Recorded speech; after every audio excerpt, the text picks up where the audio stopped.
사다리꼴 알아봅니다. 사다리꼴이라고 하면 평행한 변이 한 쌍이라도 있는 사각형을 사다리꼴이라고 하는데, 우리가 모양을 살펴보면 생활에서 볼 수 있는 사다리꼴 어떻게 생겼나요?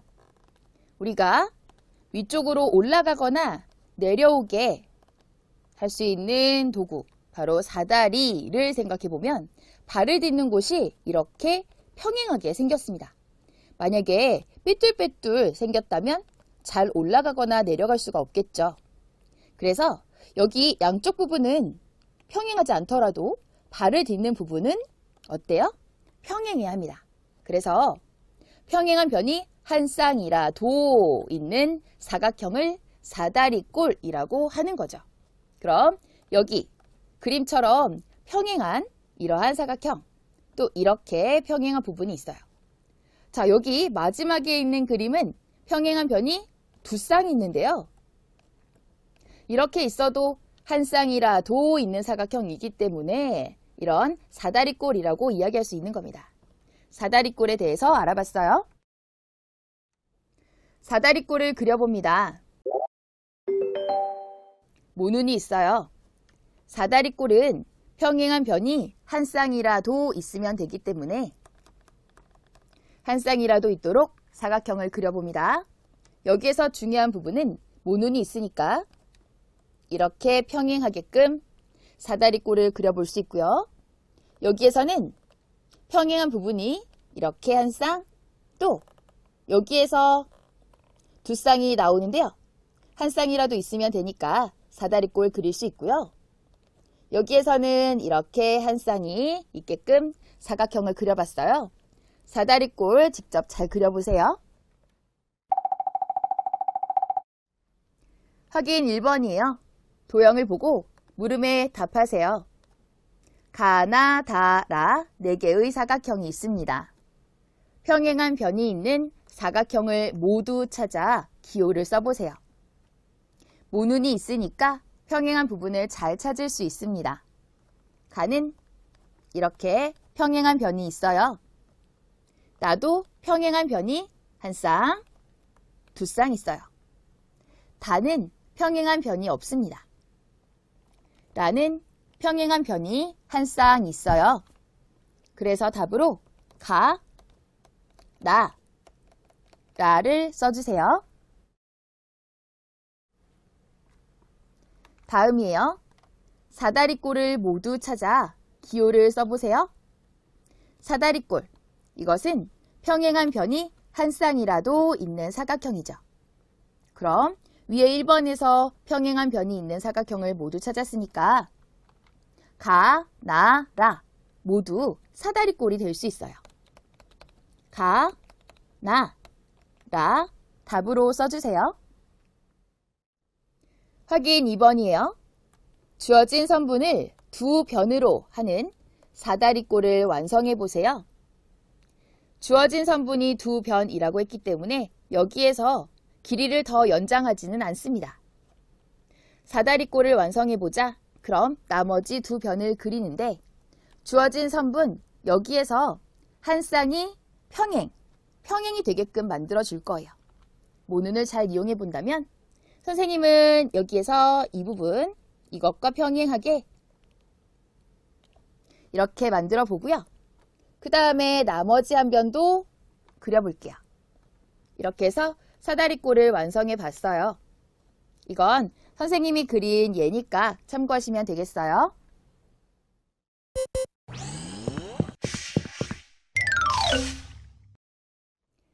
평행사변형 알아보기. 평행사변형은요, 마주보는 두 쌍의 변이 서로 평행한 사각형이에요. 자, 여기에서 마주보는 두 쌍의 변이 서로 평행한 사각형을 평행사변형이라고 한다라고 했는데, 자, 모양을 먼저 볼게요. 이렇게 평행합니다. 그 다음에 또 여기에서 평행한 변이 있어요. 그러니까 한 쌍, 두 쌍 평행합니다. 그 다음 여기에서도 한 쌍, 또 두 쌍 평행하고요. 여기에서도 한 쌍, 그 다음에 두 쌍이 평행해요. 친구들이 평행사변형이라고 하면 나중에 이렇게 평행사변형을 많이 떠올리는 친구들이 많게 돼요. 약간 비스듬한 모양을 많이 떠올리는데요. 이러한 모양의 평행사변형 있는 것도 잘 기억을 해 두시고요. 또 중요한 부분이 있습니다. 평행사변형은 마주보는 두 쌍의 변이 서로 평행하기 때문에 사다리꼴이라고 할 수도 있습니다. 왜냐하면 사다리꼴은 평행한 변이 한 쌍이라도 있으면 사다리꼴이라고 하거든요. 그런데 평행사변형은 이렇게 이미 한 쌍이 평행하고 또 한 쌍 더 평행했기 때문에 두 쌍이 될 수 있잖아요.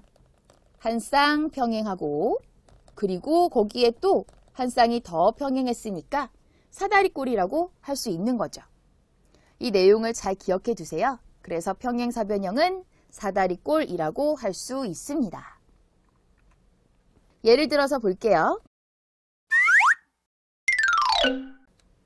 자, 여기에서 내용을 더 살펴볼게요. 마주보는 몇 쌍의 변이 서로 평행하니까 평행사변형입니다. 지금 여기 주어진 사각형을 보니까 이렇게 한 쌍, 이렇게 두 쌍이 평행합니다. 그럼 마주보는 두 쌍의 변이 서로 평행하니까 평행사변형입니다. 라고 볼 수가 있고요. 그 다음에 또 한 쌍의 변만 평행합니다. 여기에서는 이렇게 한 쌍의 변만 평행하니까 이거는 평행사변형이 아닙니다. 자, 이 사각형은 사다리꼴이라고 볼 수가 있는 거죠. 그래서 우리가 여기에서 평행사변형은 사다리꼴이야 라고 이야기할 수 있어 라고 했다고 해서 사다리꼴을 평행사변형이야 라고 할 수 있는 건 아니에요. 이 관계를 잘 기억해 주세요. 확인 3번이에요. 도형을 보고 네모안에 알맞은 말을 써 넣으세요. 도형이 있어요. 모눈이 있으니까 이렇게 마주보는 변의 관계를 잘 알 수 있을 텐데요. 마주보는 몇 쌍의 변이 서로 평행한 사각형이래요. 여기 마주보는 변이 평행해요. 한 쌍. 또 마주보는 변, 이렇게 평행하네요. 두 쌍이에요. 마주보는 두 쌍의 변이 서로 평행한 사각형이니까 이것은 평행사변형입니다. 그래서 평행 사변형으로 써주시면 되겠어요. 확인 4번이에요. 다음 도형은 평행사변형이에요. 서로 평행한 변을 모두 찾아 써보세요. 평행사변형은 마주보는 변이 평행합니다. 변, 기역, 니은과 마주보는 것은 변, 리을, 디귿. 그럼 변, 리을, 디귿을 써주세요. 그 다음에는 변, 기역, 리을 이것과 변, 니은, 디귿이 마주보고 있네요. 변, 니은, 디귿 이렇게 해서 평행한 변을 찾아 써주시면 되겠어요. 확인 5번이에요. 평행사변형을 모두 찾아 기호를 써보세요. 평행사변형은 마주보는 두 쌍의 변이 서로 평행한 사각형이에요. 가는 평행한 부분이 없네요. 나는 이렇게 평행한 변이 한 쌍, 두 쌍. 다는 이렇게 한 쌍, 그리고 이렇게 두 쌍. 그리고 라는 이렇게 한 쌍뿐이니까 마주보는 변이 두 쌍 평행한 사각형을 찾아보면 나하고 다로 이렇게 답은 나와 다를 써주시면 되겠어요.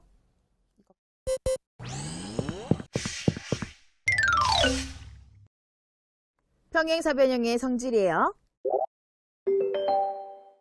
평행사변형, 우선은 두 쌍의 마주보는 변이 평행하죠. 그런데 그렇게 마주보는 두 변의 길이가 각각 같다라고 하는 성질이 있어요. 먼저 이렇게 두 변의 길이가 같고요. 이렇게 두 변의 길이가 같습니다. 그 다음에는 마주보는 두 각의 크기가 각각 같아요. 그래서 여기 두 각의 크기가 같고요. 그 다음에는 이렇게 두 각의 크기가 같습니다. 또 이웃한 두 각의 크기의 합이 180도입니다. 라고 하는데요. 중요합니다. 이웃한 두 각의 크기의 합이 180도다 라고 하는 것. 두 각의 크기, 바로 옆에 있는 각 두 각을 이야기하는 거예요. 더해주면 180도인데 이 세 가지 내용을 모두 예를 들어서 설명해 볼게요. 마주보는 두 변의 길이가 각각 같습니다. 라고 하는데 여기 5cm, 5cm.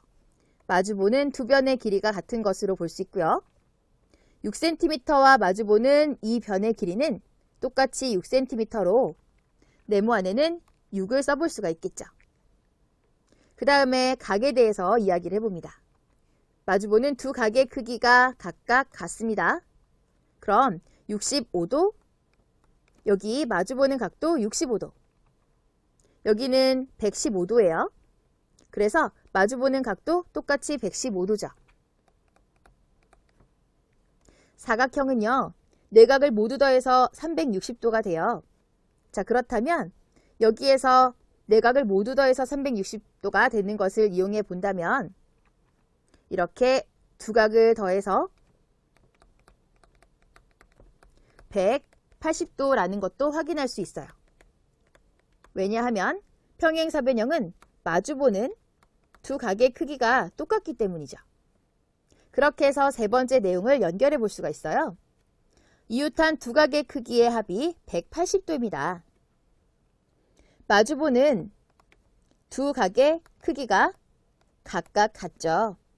그래서 세모도 두 번, 네모도 두 번 이렇게 더해본다 라고 했을 때 한 번씩만 더해준 것은 360도의 절반만큼으로 180도가 되는 것을 확인할 수 있어요.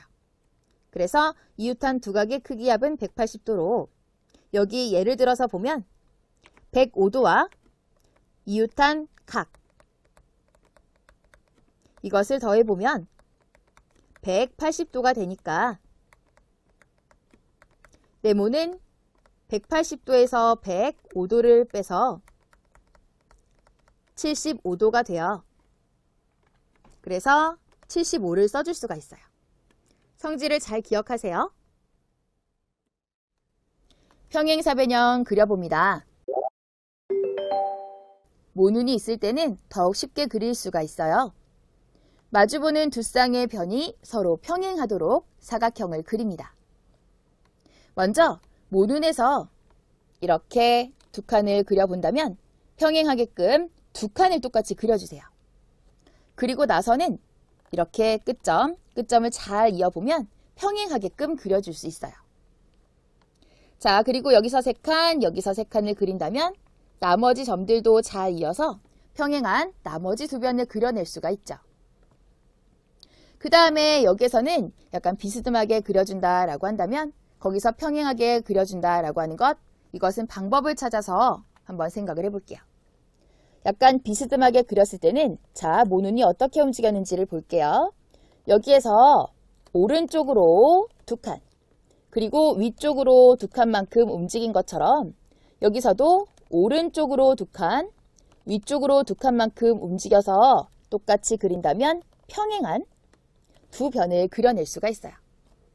그렇게 평행한 두 변을 그렸다면 나머지 부분도 그대로 이렇게 변을 이어서 그려낼 수가 있습니다. 그러면 평행사변형을 쉽게 그릴 수가 있어요. 방법을 참고하세요. 확인 6번이에요. 오른쪽 도형은 평행사변형이에요. 알맞은 말에 동그라미 표하고 네모 안에 알맞은 수를 써 넣으세요. 평행사변형은 마주보는 두 변의 길이가 같아요. 그럼 여기에 동그라미 표를 해볼게요. 그래서 기역의 길이는 마주보는 부분을 찾아보면 15cm. 여기 15를 써주시면 되겠어요. 평행사변형은 마주보는 두 각의 크기가 같아요. 여기 동그라미 해주세요. 그래서 니은의 네, 각도는 마주보는 부분을 찾아보니까 60도예요. 여기는 60을 써주세요. 확인 7번이에요. 다음 도형은 평행사변형이에요. 네모 안에 알맞은 수를 써 넣으세요. 110도가 나와 있고 여기는 기역이라고 되어 있네요. 평행사변형에서 이웃한 두 각의 크기의 합은 몇 도니까? 기역의 각도는 몇 도입니다. 자, 문제를 풀기 위해서는 평행사변형의 성질 중에서 이웃한 두 각의 크기의 합에 대해 알아야 되겠네요. 이웃한 두 각의 크기의 합은 180도입니다. 그럼 기역은 110도와 기역을 더해서 180도가 되는 거니까 기역은 180도, 여기에서 110도를 뺀 70도가 되는 거죠.